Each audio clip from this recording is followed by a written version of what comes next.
quando a Flaviane, na ordem que a Flaviane trouxe sobre os pactos, o problema do conceito de pacto, como advogada traz, é que juridicamente a gente entende a intenção desses pactos, que é estabelecer regras que o casal não tem competência para conquistar. Porque é isso. Se você estabelece que, olha, tem que ter relação dessa forma, tem que ter aquela outra Sexo comportamento. 4 vezes por semana. Com qualidade, Isso tá? quer dizer o Com seguinte, qualidade. imagina isso, gente, uma coisa que depende de uma certa entrega afetiva, um certo envolvimento afetivo, ter que ser feito por imposição, porque senão vai ter uma multa, ou senão vai ter alguma coisa. Qual que é o problema? Isso é equivalente a você fazer um contrato com o seu corpo falando, olha, se você adoecer, você não pode dar febre. O corpo vai virar e falar, beleza, então eu não vou mostrar febre nenhuma. Mas quem vai se ferrar é você, porque a febre era a maneira que eu tinha de avisar que o negócio está ruim aqui dentro. Se eu não posso mostrar que você está com febre, nem dor de cabeça, nem garganta pode inflamar, nada disso aqui, então tá bom. Vou cumprir minha parte no pacto. O corpo vai demonstrar uma certa saúde, mas não está. Então, quando um relacionamento demonstra esses sinais, está diminuindo o apetite sexual, está diminuindo a convivência, o diálogo, isso é a febre do relacionamento. É onde você para levar o relacionamento para ser tratado, para corrigir. Agora, tem uma cláusula contratual que não te permite demonstrar isso, o negócio vai só piorar. O que pactos como esse conseguem muitas vezes fazer? Adoecer as pessoas. Ok? O relacionamento aparentemente vai ficar ali bonito, na fachada e tudo mais, mas as pessoas vão começar a viver mais no hospital do que elas esperavam, mais nos medicamentos do que elas esperavam. Então, isso é um problema do pacto que as pessoas não pensam. Agora, Renatinha Nunes, quando comenta, olha, ok, ninguém vai para um casamento pensando na separação depois, mas a questão patrimonial é até uma questão de respeito com as outras pessoas envolvidas, até as que virão, porque virão filhos, virão... Então, estabelecer isso antes né? É maduro, até porque eu gosto de pensar da seguinte forma, muitas vezes quem casa são os adultos, mas quem separa são as crianças, que estão dentro dos adultos. Quem arruma confusão ali para separar, as regras das crianças são diferentes. Na hora que os adultos vão casar, tem respeito. Um pensa mais, não, amor, isso aqui é seu. Não, isso aqui é meu. Não, isso aqui é seu. Um quer mais favorecer o outro. Agora, na hora que o bicho pega e as crianças entram em cena, né? Aquelas programações infantis, cara, criança é egoísta. Eu quero pirraça, eu quero te prejudicar. O filho vai ficar comigo, você nem vai ver o filho. O que é isso? Isso é criança. Outras isso pessoas são colocadas no meio de... Imagina isso. Você tá outras crianças. Você está colocando prejuízo para a criança. Imagina você nasce em um relacionamento que você sabe que seu pai e sua mãe não podem separar, porque senão sua mãe não pode te ver. Que loucura. Olha que é isso. Você está prejudicando quem? A pessoa? Não, você está prejudicando a criança. Está no meio ali. Percebe o nível? Quem faz uma cláusula dessa, quem faz isso é um pensamento infantil. Uma pessoa com raciocínio, com pensamento adulto, não pensa nisso. Agora, tem um outro tema que vocês citaram que eu vou tentar segurar um pouco ele aqui. Não vou falar disso agora. Se a gente tiver sorte, eu não falo disso hoje. Não. Isso levaria, sério, isso levaria o nível do podcast aqui para um ponto muito tenso. Meu filho, você acha que você então, vai sentar aqui... vamos ver o que vai desenrolar. Falaria alguma coisa e não vai falar. Não é possível, né, Zacarone? Não. Pode trazer pra roda. Pra nós. Você acha que isso vem desse amor romântico? Que existe um conceito equivocado ainda, hoje em dia? Ai, aí se esforçam, né, gente, pra falar. Vai. Era isso? Eu tento não falar. Era isso? Eu perguntei aqui pra mudar de assunto. Vamos tentar de novo. Às vezes a gente consegue. Olha, esse amor romântico, Renato. O problema começa quando a gente mascara a realidade chamando isso de amor romântico. Porque uma coisa você tem a laranja, outra coisa você tem a mexerica. São frutas diferentes. Você não pode chamar a mexerica de uma laranja, uma maçã laranjada. Entendeu? Sim. A mexerica não é uma maçã, não, é outra fruta. Uma coisa é a gente estabelecer o que é amor. Por mais que como a gente está lidando com isso, olha, se a gente estabelecer, e é muito comum que as pessoas estabeleçam que amor é uma coisa que existe, por exemplo, entre mãe e filho, filho e mãe, irmãos, pais e filhos, aquele ambiente ali é um ambiente onde tem amor. Você vai olhar, o que tem aqui dentro para a gente chamar essa relação de amor? Mães com os filhos, você tem uma série de coisas. Por exemplo, a pessoa, ela pode viver longe de você muito tempo que você continua amando um filho. O filho pode pisar na bola com você, por mais que você o condene ou a condene e fale, tá errado, mas eu continuo amando.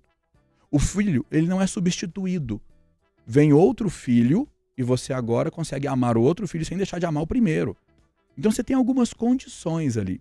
Só que quando a gente leva isso para o relacionamento, não são as mesmas condições, ok?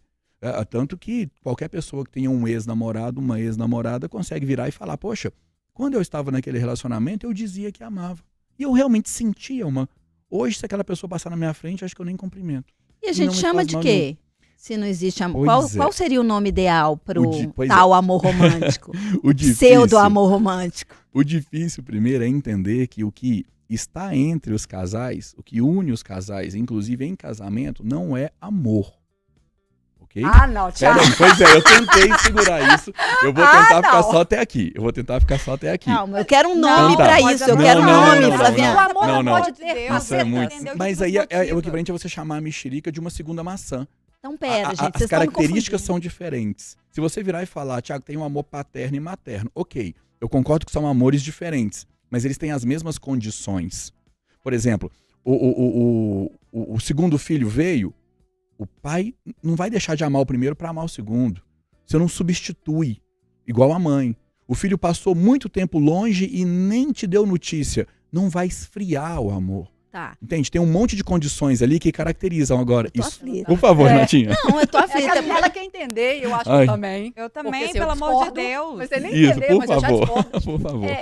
Achar que nessa relação não pode ter amor. E por mais que ele acabe, em algum momento ele acabou e essa relação se transformou, mas em algum momento pode ter havido. Qual é o problema? Pode ter Mas se havido não é uma coisa amor, muito legal. aqui, É se aqui, não é ó, amor, é o nisso quê? aqui. É isso Pois que eu é, tô é nesse pensando. ponto. Qual o nome disso que a gente chama de amor? Isso. Então Na vamos... sua opinião, a gente Na chama minha de opinião, amor. vamos lá. Ó, então primeiro, vamos só organizar a gaveta. Eu estou dizendo que não é amor quando comparado à forma de amor que legitimamente é inquestionável. Ok? Família e tal. Então, eu não estou querendo cair naquela de falar, não, é uma laranja, é uma maçã diferente. Não, é laranja, é mexerica, é banana, é outra fruta, porque tem propriedades diferentes da primeira. Então vamos lá. O que acontece ali muitas vezes nessa construção de amor? Primeiro, reconhecer que não é previne problemas. Porque um filho pode virar para a mãe e falar, eu já entendi esse negócio que minha mãe tem comigo, que meu pai tem comigo. Eu posso pisar na bola quantas vezes for, que ela vai continuar preocupada comigo. Não tem limite esse negócio, porque é um amor incondicional. Agora, se o filho vê, pô, isso aqui tá todo mundo chamando de amor, minha mãe chama de amor. Eu me casei agora. Ah, então eu amo a minha esposa. Ah, então quer dizer que eu posso fazer a mesma coisa. Porque se com a minha mãe funciona e é amor, então com a minha companheira também eu posso pisar na bola quantas vezes for, porque ela vai continuar me querendo do mesmo jeito? Só que não. Vai quebrar a cara. Vai quebrar a cara, porque não são as mesmas propriedades. Então o que é que está ali dentro? Primeiro, tem uma construção essa resposta, Renatinho, não tem um nome próprio. Isso é mascarado há tanto tempo e há tantos anos que as pessoas não param para dar um nome. O máximo que eles nomeiam é paixão na fase inicial, que é uma fase muito mais de uma reação bioquímica ali, que você tem de atração pela pessoa, que é uma sensação equivalente a você encontrar algo que você estava procurando. Quando uma pessoa vê, nossa, eu estou apaixonado pela outra pessoa. O que seu corpo está passando é equivalente a você pensar, nossa, eu estava procurando algo durante muito tempo, eu estava querendo algo durante muito tempo, queria tanto esse carro, queria tanto esse celular, queria tanto essa casa, que agora eu estou apaixonado pela casa, estou apaixonado pelo carro. É a mesma reação, só que ela tem validade. Depois que essa validade passa, não tem um nome para a gente dar para o que fica, nome próprio. Então todo mundo vai para o amor. Tudo bem, a gente faz uma vista grossa. Não quero desconstruir isso não, tá, gente? Continuem chamando de amor, mas tenham responsabilidade para entender que aquele sentimento que está entre o casal, esse sentimento ele não se comporta da mesma forma como o sentimento entre mãe e filho, irmãos, pais. Você pode pisar na bola, que vocês vão sempre continuar ali com essa relação de afeto conquistada. Mesmo que por baixo da bronca vai ter essa relação de amor ali sobrevivendo sempre. Só ali. No relacionamento, depende de manutenção. Depende de responsabilidade. O amor entre mãe e filha, ele não é um amor construído. O amor de filho para mãe, filho para pai, não é um amor construído. É um amor recebido. Esse negócio surge. Ninguém te treina para ter isso. Concordo com ok? isso. Agora, entre um relacionamento, não, você tem que construir o amor. Construir o amor, por favor, Renatinha. Não concordo, não. Por favor, discordem.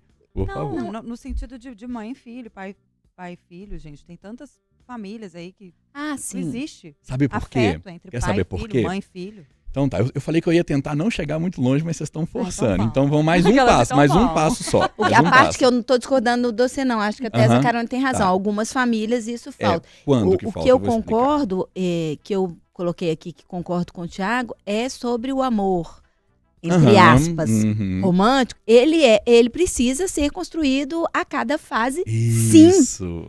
A cada fase, sim, porque vai mudar, a paixão vai baixar. Sim. E ele vai se transformar em outra coisa, numa parceria, num companheirismo, enfim, em cada fase ele vai estar de um jeito, Ele né? tem que receber. Eu olho para trás hoje na minha relação e penso quantas fases eu já tive, Sim. quantas fases eu já passei e elas foram muito diferentes. Mas talvez sejam esses os nomes, então? Não. Isso deveria, pela matéria de hoje, pelo tema de hoje, isso deveria estar junto com o sim na hora do casamento.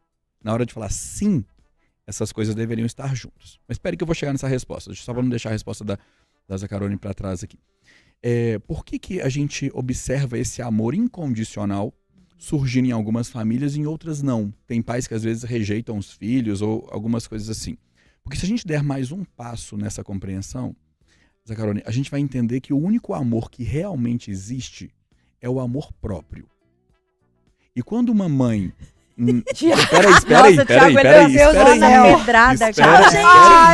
Peraí.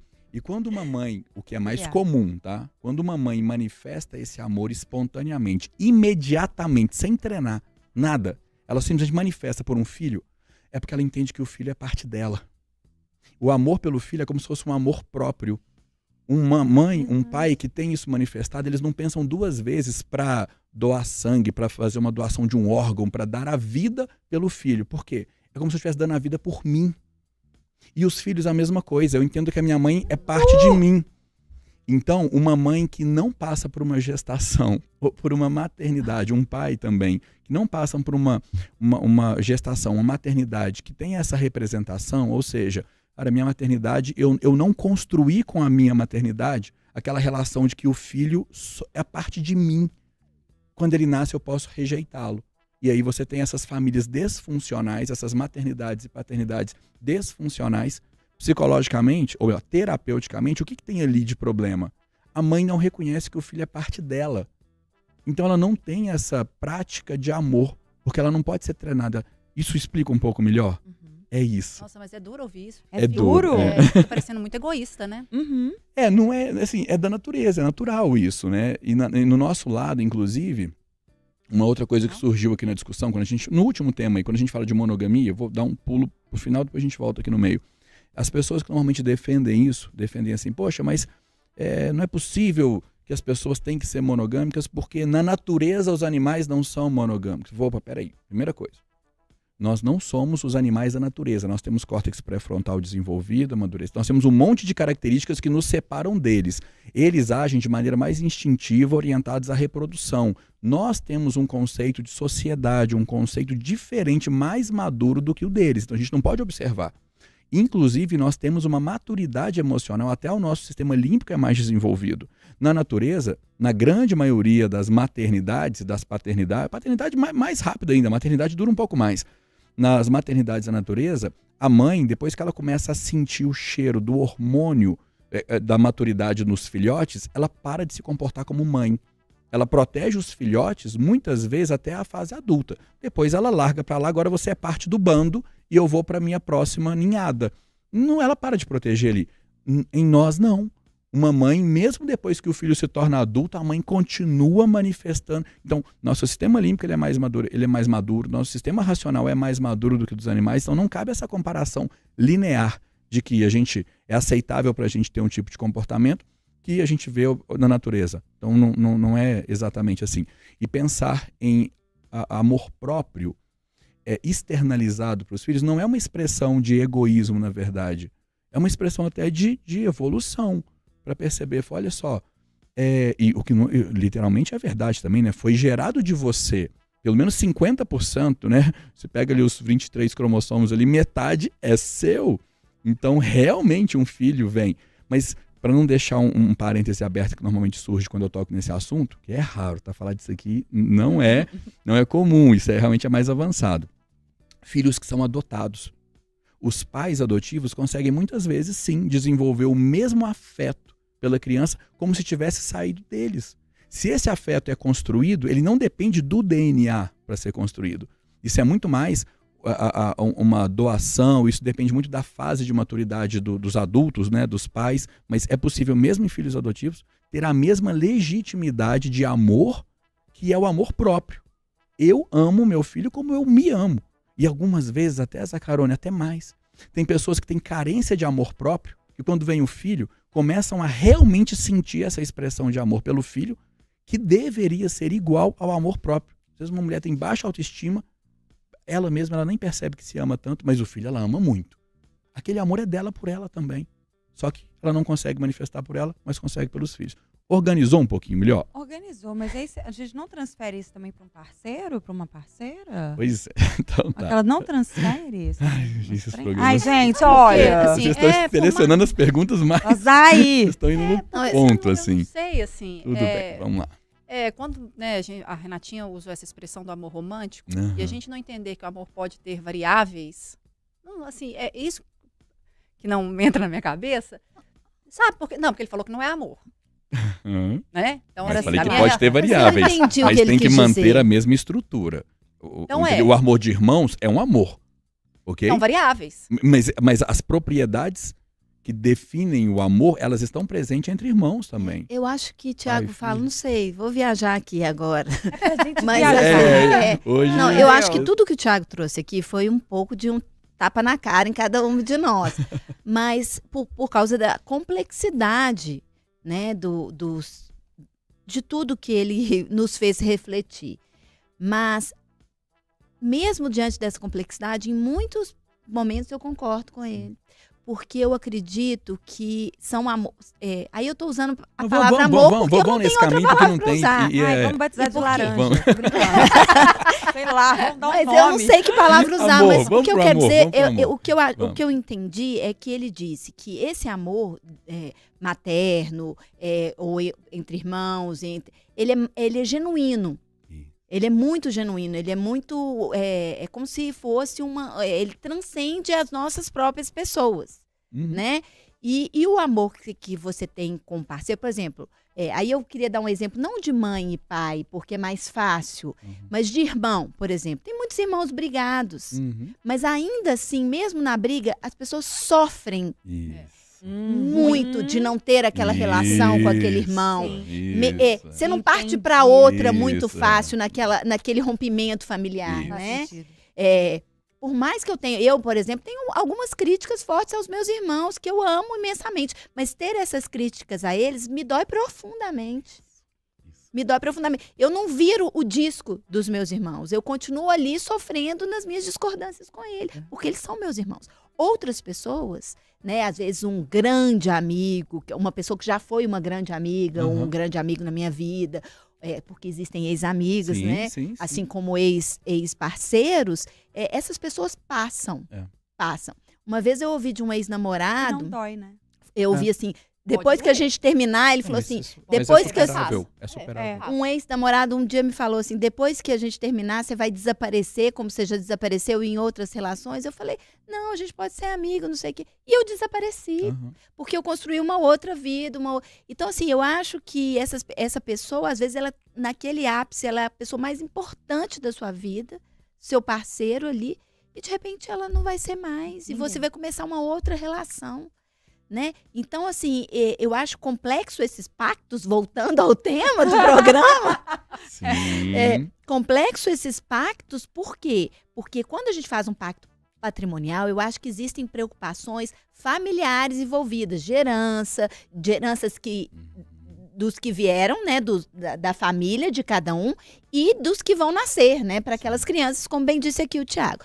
Porém, quando se faz, o pacto me preocupa e me assusta no ponto de vista comportamental. Por quê? E eu vou repetir aqui, porque ele passa a ser ali uma regra que no dia a dia é complexa de ser seguida, porque quem te garante, Zaccaroni, que você, num pacto de uma relação, de um relacionamento que você ama hoje, amanhã você não vai sentir desejo por outra pessoa? Ninguém. Ninguém pode garantir isso. E aí você vai deixar de viver uma experiência na sua vida. Não estou falando que ela não tem que se separar por isso. Separe, então, né? Desfaça esse pacto, mas aí você vai ser multada se você se separar. Eu quero ser feliz, eu não quero ser multada. Por isso que esse daí, tem hora que eu acho que assim, eu não sei assim, se eu tô falando bobagem, mas assim, eu acho que eu posso estar, tá?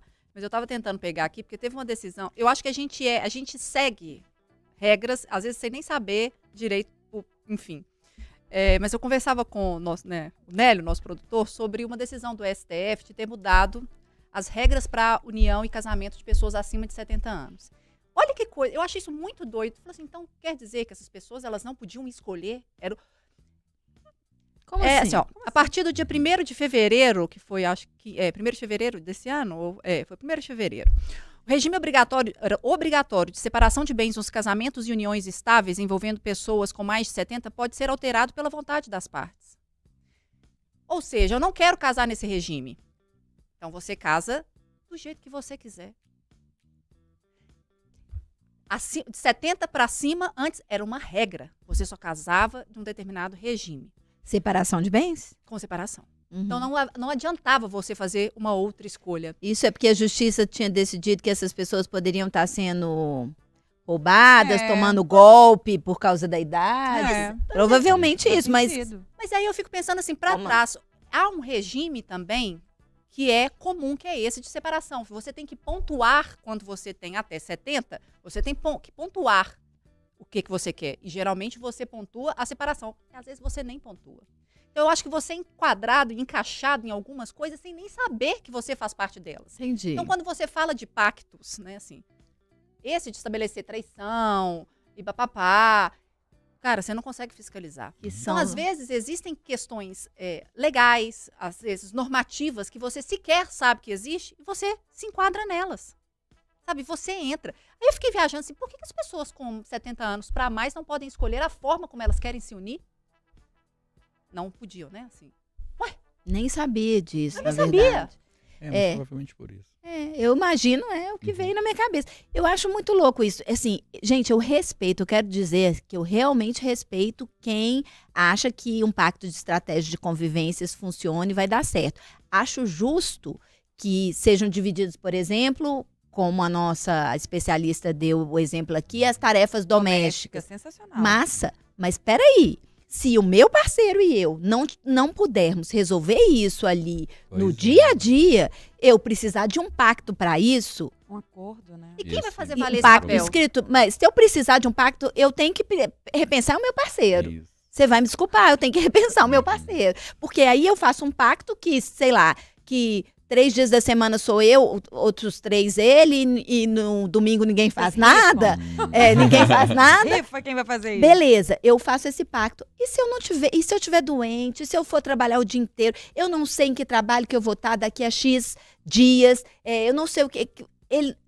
Por quê, gente? Eu acho muito complexo o cumprimento disso. Primeiro, essa questão dessa fiscalização. Um vai fiscalizar o outro. Vai virar o quê? Um casamento, uma relação para ser legal, ou vai virar só ali uma cobrança? Esse pacto pode aumentar de estratégias de convivência, pode aumentar ou diminuir as cobranças? Aí é o que o Thiago até brincou, né? Vai para o hospital, vai virar casa de saúde, porque assim, você perde a sua sanidade mental se você não... Gente, se você não consegue dialogar para fazer as regras da sua convivência. Pode ser um acordo e ser leve, gente. Zaccaroni vai ser multada por ter sentido desejo por terceiros. É mesmo. Thiago, fala você. Esse trem é muito doido. Eu achei muito complexo. Entender, assim, tirar o romantismo da fase de casamento é trazer mais maturidade para isso. As pessoas, elas agem muito pelo impulso, né? Elas está sendo feito assim, vamos fazer assim. Então eu tenho namoro, noivado, casamento. Qual que é a diferença de uma relação para outra? O que aumenta, o que diminui? As pessoas não param para pensar nisso. Teoricamente, essas fases anteriores, elas foram planejadas para que a fase de namoro você possa conhecer a pessoa. Então, se você tem que selecionar, que decidir se vai ou se não vai, se tem que amarrar uma ponta ou outra, é nessa fase que você amarra. Só que as pessoas não consideram a fase do namoro como uma fase para realmente entender a compatibilidade. Eu quero dizer o seguinte, a maioria dos problemas que existe no relacionamento, no casamento, poderiam ter sido tratadas, evitadas lá atrás, no namoro ainda. Você já sabia que a pessoa era daquela maneira. Agora, tem algumas coisas que realmente podem surgir só na convivência. Você vai ter a fase do noivado, foi pro casamento, entende o seguinte, não é só uma cerimônia, né, um ritual, um momento para selar que agora vocês moram juntos. Tem muito mais. Morar junto, na verdade, é a parte mais simples. Você poderia alugar um lugar e morar junto. Não precisa daquilo aí para morar junto. Mora junto com um amigo. Você poderia morar junto. É fácil morar junto. Não tem ainda. Mas hoje em dia, não tem problema nenhum para isso. Exatamente. Aquele momento ali, ele é muito mais um momento para celebrar o seguinte. A partir de agora, nós vamos para o mesmo lugar. Nós vamos nos ajudar para chegarmos nesse lugar mais rápido, melhor, de maneira mais confortável. Nós temos um alinhamento, tem um porquê de nós estarmos. Há muito tempo atrás, o casamento ele selava uma certa união ele foi criado para isso, né? Para selar uma união entre famílias, entre poderes, entre territórios, patrimônios, sim. O casamento, a última preocupação num casamento antes era se os dois vão dar certo ou não. Mas, até porque eram arranjados, né? Hoje em dia, não. Hoje em dia, a gente sabe que tem muito mais coisa envolvida. Então, um alinhamento básico. Quer ver um presente que dá para deixar aqui para os ouvintes aí, para os espectadores, para vocês?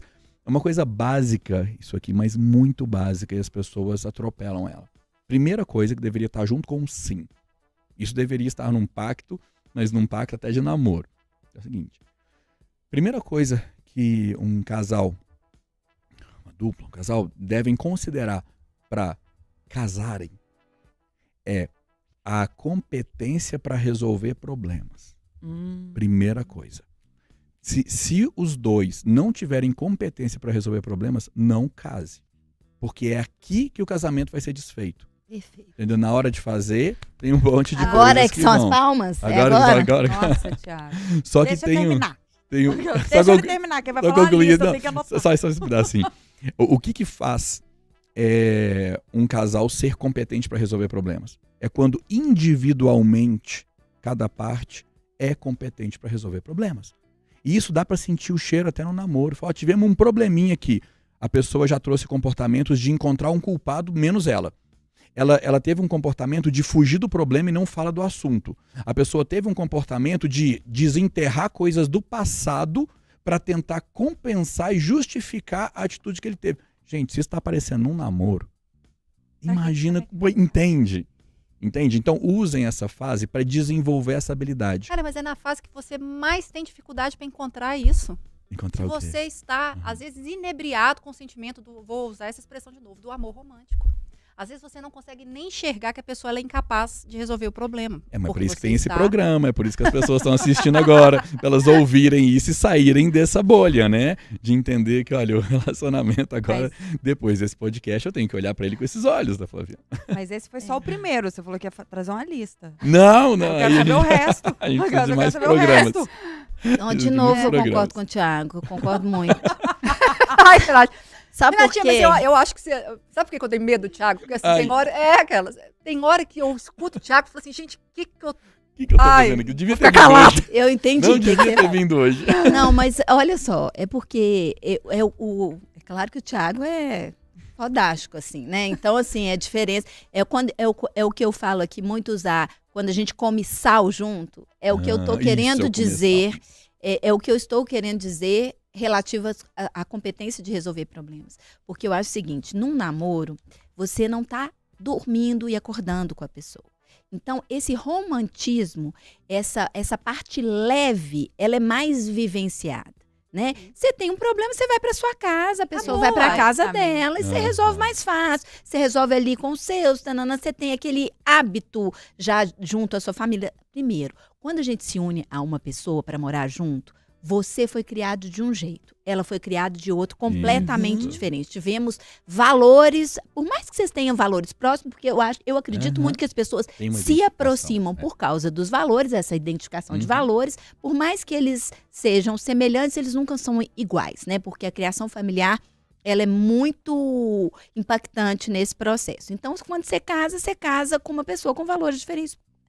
E aí você vai morar com ela. E você vai morar. E ali no dia a dia, coisas dos afazeres domésticos, há problemas com filhos maiores, enfim, e outros, eles vão se potencializar de uma forma. Eu acho que quando a gente mora com alguém ou tem uma relação assim mais profunda, os nossos defeitos se potencializam, assim como as nossas qualidades também se potencializam. Então, a minha sensação é de que é a hora do peca para capar.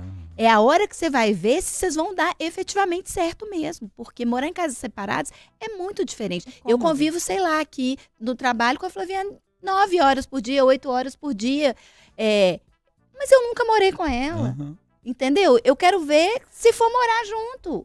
O pau quebrar, entendeu? Eu trago o exemplo da Leila Ferreira, porque ela sempre mencionou que ela era casada com o Marcelo e que eles passaram, sei lá, 20 anos juntos, cada um morando na sua casa. É isso. Que era o segredo do sucesso, inclusive, do casamento dela. Mas eu não sei se esse é o segredo do sucesso, sinceramente. Pode ser a escolha. A escolha do sucesso dela. Porque está evitando contaminar. Você está evitando. Porque eles não têm competência para resolver os problemas que iriam surgir. Então você está evitando os problemas. Que eles surjam. Olha, eu vou falar para vocês, assim, dando uma experiência pessoal, né? Eu casei. E logo quando eu casei, eu engravidei muito rapidamente. Um filho não estava nos planos naquele momento, no início de casamento. E aí eu me separei. Por quê? Porque eu não tinha competência para resolver os problemas e eu não estava madura o suficiente para resolver todos aqueles problemas. E desde ali, com uma criança de 3 anos, quando meu filho tinha 3 anos e meio, eu entendi que eu não estava pronta para um casamento. Então eu me separei. Eu fiquei 5 anos separada e depois casei de novo com o mesmo marido. Mas com uma outra visão de mundo, com uma outra capacitação para resolver os problemas, né? Com outro perfil de vida, assim, com um entendimento e uma maturidade que eu não tinha antes. E desde então esse casamento é outra relação, é como se fosse 100% outra relação. Então eu acredito muito nisso. Quando a gente leva essas diferenças para debaixo do mesmo teto, na minha opinião, elas vão saltar. E aí a gente vai ver ali como nossas crianças interiores vão lidar com elas, né? E a gente não pensa nisso. E por mais que a gente esteja apaixonado, Flávia, eu vou usar a palavra paixão, ou usar a leveza daquele momento, porque no casamento, quando a gente vai morar junto, a gente tem isso sim. Então tem momentos maravilhosos. Eu tô aqui, pelo contrário, eu não tô aqui para falar mal dos casamentos, pelo contrário, eu sou uma defensora, tanto que eu casei de novo, ainda mais com a mesma pessoa, né?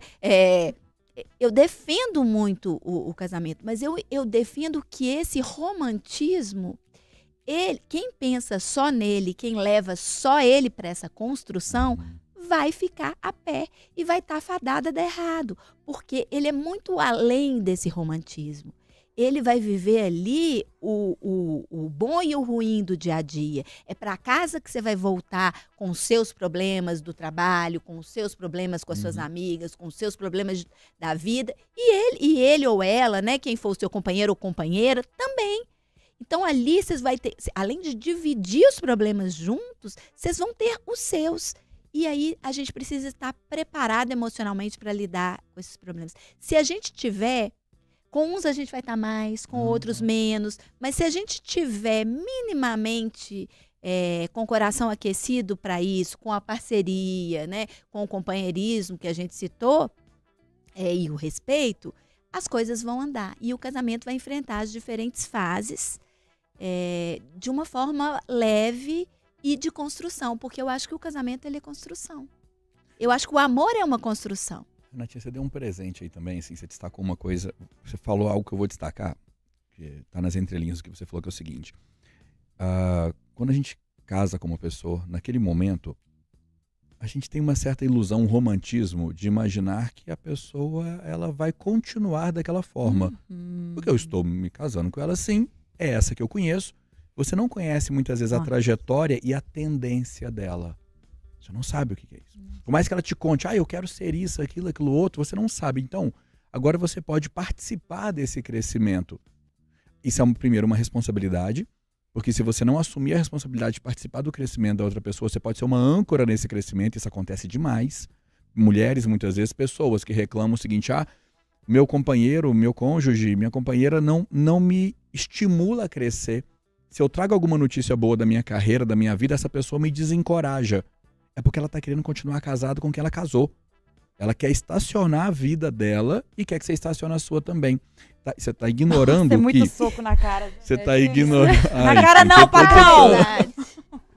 Você está considerando, está desconsiderando um princípio da natureza humana que é se desenvolver. E, inclusive, é um outro princípio que nos separa dos animais. Os animais, eles chegam a um ponto que eles passam simplesmente a sobreviver.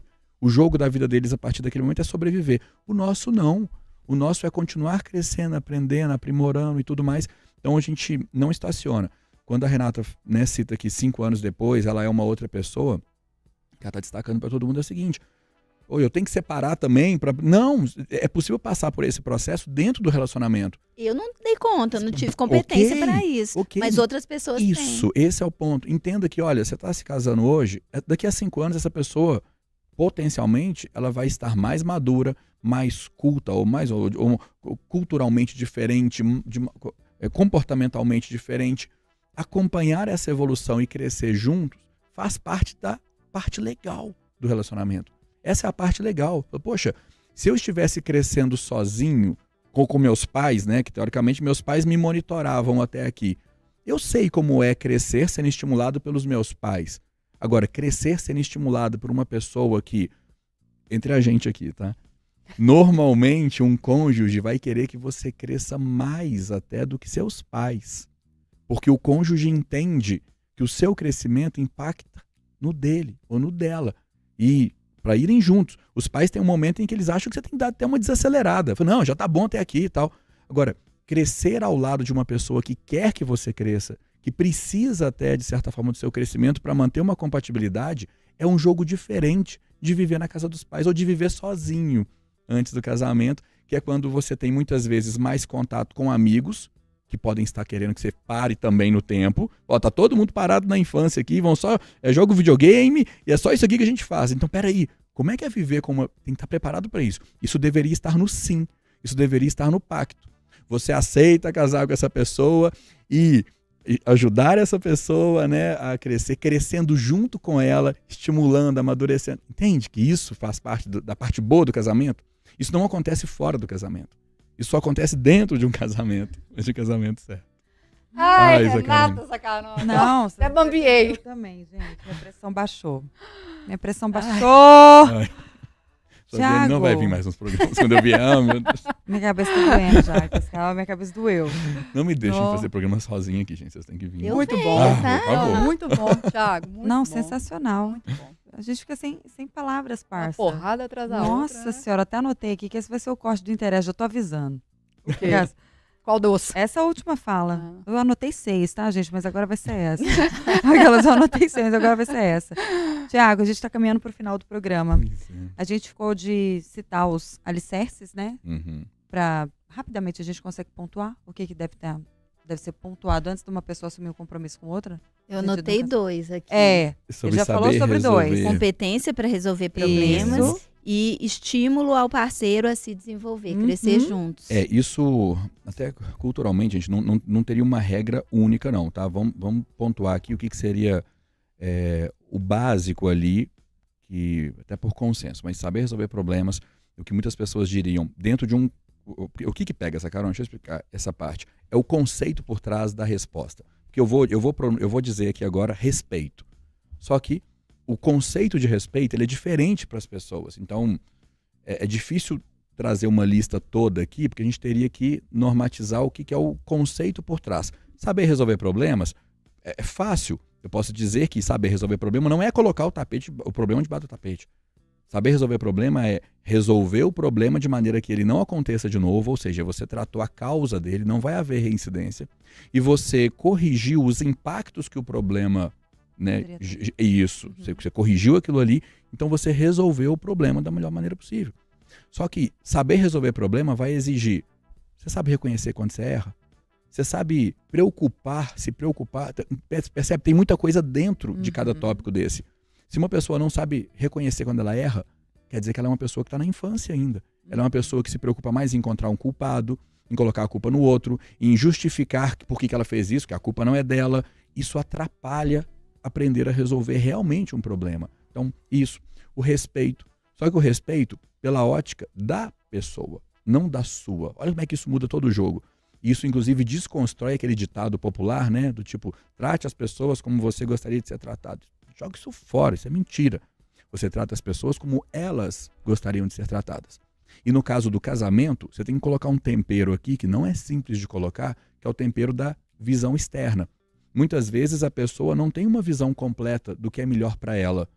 Agora, para chegar a ouvir uma opinião de fora, de terceiro, e considerar essa opinião, você tem que ter realmente um matrimônio ali estabelecido. Essa pessoa ela tem que ser de um nível de confiança muito forte. Olha, para você continuar aí na frente, hoje tem esse comportamento, ou tem um detalhe seu que está te atrapalhando, só que você não vê. Então, te respeitar significa te respeitar pela sua ótica de respeito, okay? Não pela minha. O que você entende que é respeito, eu pratico com você, só que eu cumpro o meu papel de companheiro, que é saber trazer para você aonde é que você pode precisar rever alguns pontos para você ir mais longe. Ou ir mais longe não significa necessariamente, tá, gente? Estudar mais, ou trabalhar, ou mudar. Não, é me viver com mais qualidade de vida. Tá? Mais conforto, mais qualidade de vida, mais experiências de vida, experiências positivas. Isso é o que eu quero dizer como ir mais longe, mas são conceitos, né, particulares. Então vamos lá. Respeitar a pessoa, saber resolver problemas, focando na solução e não no problema em si. Promover, né, dentro do possível ali, a evolução dessa pessoa, acompanhando essa pessoa. Uma coisa que vai... Vou parar nesse quarto aqui, que ele também é um conceito pesado. Esse próximo conceito, normalmente, Sacarone, é o que diferencia... Vamos falar isso aqui... Quanto tempo? Esse é para 1 minuto final mesmo, que eu posso sair correndo depois. Nossa! Esse é pro final. Eita! Isso aqui é o que vai diferenciar família de parente. Tá? As pessoas não sabem essa diferença e têm o costume de chamar parente de família. Seguinte, família é o território onde as pessoas se defendem, onde as pessoas cuidam umas das outras. O que é muito diferente de parentesco. É meu irmão, é meu parente, é meu primo, é minha família? Não. Essa pessoa, às vezes, está tentando mais te prejudicar do que... Então, o quarto pilar seria esse.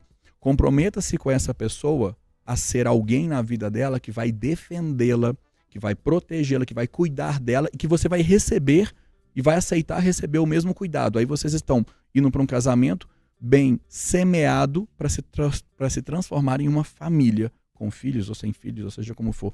Vai se transformar numa família. Pronto. Agora eu posso sair E o correndo. Thiago me fez mudar o corte de novo. Ai, meu Deus. Aquelas de novo ao longo do Interessa. Thiago, é sempre fantástico te receber. Eu não consegui nem registrar a nossa audiência, que foi enorme hoje. Muita gente. Queria mandar um beijo elogiando. pro Rafael. Pro Rafael, nosso ouvinte. Hoje é aniversário dele. Rafael Cunha? Rafael Cunha tá Rafa Cunha, sempre beijo. com a gente. Ele é maravilhoso. Ele tá aqui, de fato, tá? Falando que a cumplicidade vai além de um papel. Enquanto houver o respeito. Nosso admiração. aniversariante do dia. Ele é Parabéns. fantástico. Desde sempre não interessa. E todo mundo que passou aqui, obrigada, gente, pela audiência, pelo carinho. Thiago, deixa seu arroba mais uma vez para quem tá acompanhando a gente. @thiago.neuro, Thiago com TH. Todos bem-vindos aí ao Instagram e às redes sociais. Ele que é neurocientista, hipnoterapeuta, especialista em relacionamentos. Obrigada de novo, Thiago. E a gente vai ali pensar, né? A gente vai ali pro cantinho do pensar. No cantinho da reflexão, tá? Muito barulho nessas cabecinhas hoje. O Interessa Podcast chegou ao fim, gente. Você confere esse episódio também no Spotify, no YouTube de O Tempo e na FM O Tempo 91.7. Segue a gente lá no Instagram, @programa Interessa. E até a próxima. Tchau! Beijo! Tchau, tchau.